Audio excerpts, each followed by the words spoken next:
साथियों, मैं आज एक नाम बताना चाहता हूँ और जानना चाहता हूँ कभी उसका नाम सुना है आपने कि नहीं सुना है। मोहम्मद सिंह आज़ाद कौन था ये? मोहम्मद सिंह आज़ाद कौन था? मोहम्मद सिंह आज़ाद एक हिंदू था। क्या नाम था उसका? उसका असली नाम था ऊधम सिंह। और मैं अगर ऊधम सिंह का भी बोलूँगा तो शायद तुम्हें तभी भी नहीं याद आएगा, क्योंकि तुम तो खाली फिल्मी नौटंकीबाज वालों और उनके अलावा तुम्हें किसी का नाम याद नहीं रहता, क्योंकि तुम किताब ही नहीं पढ़ते हो। जालियाबाग वाला काम में जब हुआ और जनरल डायर ने इतने लोगों को मरवाया, तो उससे जिनके अंदर आत्मा थी वो जाग गई। बिना आत्मा वाले तो पहले भी थे और अब भी हैं। पहले कम होते थे, आप तो 99% बिना आत्मा वाले हैं। तो उनकी आत्मा जागती ही नहीं, उनको कोई फ़र्क नहीं पड़ता। आज के लोग होते कहते हैं वो जो मर गया क्या फ़र्क पड़ता है, मुझे क्या फ़र्क पड़ता है, मेरा तो घर ठीक चल रहा है ना, बाढ़ में गया। तो वो ऐसा सोचते, लेकिन तब वो ऐसा लोग ऐसा नहीं सोचते थे। और ऊधम सिंह ने जो है ब्रिटेन गया, लंदन गया और वहाँ पे असेंबली में जनरल डायर को मारा। उससे क्राइम की उसको सज़ा दी। जो लोग जालियाबाग वाले बाग में मारे गए वो कौन थे? बुढ़े भी थे, लेडीज़ भी थी, बच्चे भी थे। तो अगर वो कोई इतना बड़ा क्राइम करता है तो उसको छोड़ा भी नहीं जा सकता ना। आप छोड़ सकते हो कि 40 लोग पुलवामा में मारे गए तो आपको फ़र्क नहीं पड़ता, क्योंकि तुम्हारे यहाँ पे घर के लोग थोड़ी ना थे, तुम्हें क्या फ़र्क पड़ेगा। उस समय फ़र्क पड़ता था लोगों को। उन्होंने वहाँ पे जाके ब्रिटेन में जाके मारा, लंदन में जाके मारा। ये होता था मर्द। भगवान ने तुम्हें मर्द बना के भेजा है, शरीर में ताकत दी है। नारी के शरीर में ताकत नहीं होती, उसने कम ताकत दी है, उसको दूसरे पर्पज़ से बनाया है, तुम्हें दूसरे पर्पज़ से बनाया। लेकिन दुर्भाग्य की बात है कि तुम अपना पर्पज़ ही भूल गए हो। तुम तो सब बिल्कुल वही लेडीज़ हो गए हो, पाउडर वाउडर लगा के अपना थोड़ा सेंट वेंट छिड़क के, नहाना नहीं, सेंट वेंट छिड़क के और घूमते रहना, है ना। तो जब वो अरेस्ट हुए, और अरेस्ट क्यों हुए ये भी मैं तुम्हें स्पेशली बताता हूँ। ये बात इसलिए, जब वो जनरल डायर को मार के भागे असेंबली से, तो वो इतनी, आप समझ लीजिए कि आप कोई इंडिया से गया ब्रिटेन की असेंबली में किसी जनरल डायर को मारा और मार के भागा, तो कितनी स्पीड से भागा होगा। और सामने एक इंग्लिश लेडी आ रही थी, वो अगर उसी स्पीड से उनसे टकराता तो उसकी शायद जान भी चली जाती, नहीं तो चोट तो बहुत ज़्यादा लगती। रिस्पेक्ट टू वुमेन, ये कल्चर है हमारा। उधम सिंह रुक गए, और रुकना ही था कि वो अरेस्ट हो गए। फिर वो ब्रिक्सटन जेल में बंद हुए। 1940 में उन्होंने वहाँ से बहुत सारे लेटर लिखे। तो एक लेटर में उसने लिखा कि my name is Mohammed Singh Azad. Mohammed मतलब उन्होंने मुस्लिम्स को वैल्यू की, मुस्लिम को वैल्यू क्यों की? क्योंकि उनको भी पता था कि जो देश की लड़ाई चल रही है इसमें मुस्लिम बिल्कुल कंधे से कंधा मिला के लड़ रहे हैं, वो भी आज़ादी के लिए उतना ही सेक्रीफाइस कर रहे हैं। सिंह क्योंकि वो सिख थे तो सिंह उन्होंने लगाया। आज़ाद क्योंकि वो हिंदू भी थे। और आज़ाद का मतलब एक फ्रीडम का भी एक होता है, या हो सकता है, मुझे नहीं पता है, हो सकता है वो चंद्रशेखर आज़ाद को इतनी वैल्यू करते हों तो उन्होंने उसका नाम आज़ाद इसलिए वजह रखा था, या मुझे जो भी है। तो एक वो बंदा सोचिए जिसके अंदर इतनी बड़ी देशभक्ति थी कि बाहर जाके मार के आया। और ऐसे भी लोग हैं जो अंग्रेज़ों के पैर छू छू के पेंशन लेते खाते रहे। वो अंग्रेज़ों से पेंशन लेके खा के, माफ़ी मांग के जो पेंशन खाने वाले थे, वो आज के हीरो हैं। और ऊधम सिंह का तो तुम लोग शायद नाम भी नहीं जानते होंगे।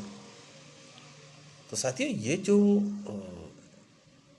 हमारा जो हिंदुस्तानी कल्चर था कि देश के अंदर जो है आत्मा जो है वो जागृत रहती थी। हम हर एक जो लेडीज़ की बहुत रिस्पेक्ट करते थे, बहुत रिस्पेक्ट थी हमारे यहाँ लेडीज़ की। आज इतनी घटिया मानसिकता होने के बावजूद भी तुम कैसे उन लोगों को से बातें कर लेते हो जो लेडीज़ की रिस्पेक्ट नहीं करते? साधु बाबा, नेता, कैसे कैसे लोग हैं घटिया स्तर के, और तुम उनके शिष्य बन के घूमते हो। ये भी देखिए कैसे हैं हमारी संस्थाएं, ऑर्गेनाइजेशन, सरकारें जो ऐसे लोगों को इज्जत दे रही हैं जो महिलाओं को बेइज्जत करते हैं।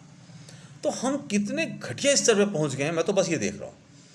एक इंसान जो जिसने अपनी जान गंवा दी सिर्फ एक इसलिए कि लेडी से टकराए नहीं। और एक हमारे चिन्मयानंद हैं, एक हमारे आशाराम हैं जो तुम लोग के गधों के भगवान हैं। हैं। तो याद दिलाता हूँ बार बार तुम्हें कि शायद वो हिंदुस्तानी जो खून तुम्हारी रगों में बह रहा है, शायद एक बार फिर से उबाल खा जाए। और वो उबाल इसलिए खाना चाहिए कि हमें अपने समाज को बचाना है। लेडीज़ को, एक जेंट्स होने का मतलब लेडीज़ को सुरक्षा की गारंटी होनी चाहिए। आज क्या हो गया है, जेंट्स को देख के लेडीज़ डर जाती है। कितने घटिया स्तर पे पहुंच गए हैं हम। एक जेंट्स खड़े होने का मतलब it was the guarantee for the lady, ये एक जेंट्स है। आज तुम वो कल्चर दोबारा क्यों नहीं पैदा कर पा रहे हो? क्यों सिर्फ अपने घर अपने तक सीमित रह गए हो? क्या लेके जाओगे भगवान के सामने, मुंह दिखाओगे कि साहब मैं क्या करके आया हूं? सोचना साथियों, इंसान हो, इंसान बना के भेजा है सिर्फ खाने के लिए नहीं। खाने के लिए होता तो फिर भगवान जानवर ही बना के भेजता। इंसान बनाने की भगवान को तुम्हें जरूरत ही नहीं थी। हिंदू मुस्लिम सिख ईसाई भूल जाओ, अपने देश का इतिहास पढ़ो, अपने देश के लोगों को पढ़ो, उन गुमनाम लोगों को पढ़ो जिनके बारे में तुम जानते ही नहीं हो। किताबें पढ़ो, नेहरू जी की किताबें, जो लिखी हुई किताबें हैं, महात्मा गांधी की जो लिखी हुई किताबें, एक एक शब्द में इंसानियत झलकती है साहब। एक एक शब्द में लगता है कि उनको पढ़ोगे, फिर आज के टिकटॉक वीडियो देखोगे तो तुम्हें लगेगा कि हम शायद कचरे के ढेर के अंदर बैठे हुए, ऊपर से नीचे तक अपने अंदर कचरा अपने अंदर भरे, किसी ऊपर ढके हुए हैं। बाहर निकल के वापस आओ उस हिंदुस्तानी कल्चर में। तुम्हारे अंदर का जो ताकत है, जो इंसान है, जो मर्द है, जो बहादुरी है, जो खून तक ब्लड में ताकत है, वो किसी से भी नहीं डरनी चाहिए। कोई भी हो, इंसानियत का दुश्मन है, देश का दुश्मन है, वो किसी हालत में उसको बख्शा नहीं जाना चाहिए। देश, इंसानियत, समाज पहले है। जो उसको प्रोटेक्ट करे आप उसकी रिस्पेक्ट करो।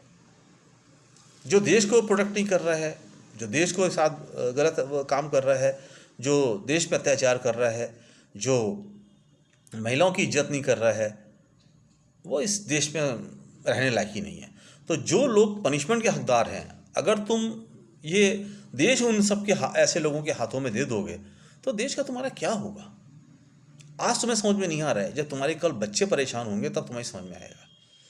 वो तुमको बाप कहने में भी शर्म महसूस करेंगे कि तुम मेरे पिता थे, क्या करके गए हो मेरे लिए, कौन सा समाज मेरे लिए छोड़ के गए हो, किस समाज में मैं रहूं?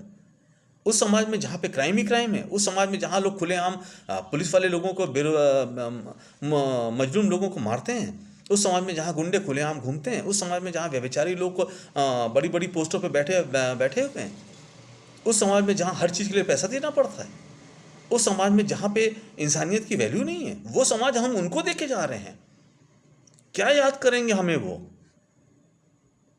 थोड़ा सा शर्म करो और इस देश को इतना बेहतरीन बनाओ, इस समाज को इतना बेहतरीन बनाओ, जितने भी जो रॉटन है, जो माइंड हैं, खत्म कर दो, किनारे कर दो उनको। बोलो कि जाओ किनारे बैठो, बैठ के। रॉटन माइंड देश नहीं चलाएंगे, मैं चलाऊंगा, क्योंकि मेरा पहला उद्देश्य है, पहला उद्देश्य लोगों की भलाई करना। गांधी जी की तरह एक कपड़े में रहूंगे, एक कपड़े में रहेंगे, लेकिन मेरा सर इतना ऊंचा होगा कि सूरज भी हमें झुक के देखेगा। सूरज भी तुम्हें झुक के देखेगा, इतना ऊंचा तुम्हारा सर होना चाहिए। वो काबिलियत होती है। बाकी तुम्हारे हाथ में है। कैसा समाज बनाना चाहते हो, किन लोगों के बीच में रहना चाहते हो, अपने बच्चों को क्या दे के जाना चाहते हो, वो तुम्हारे ऊपर है।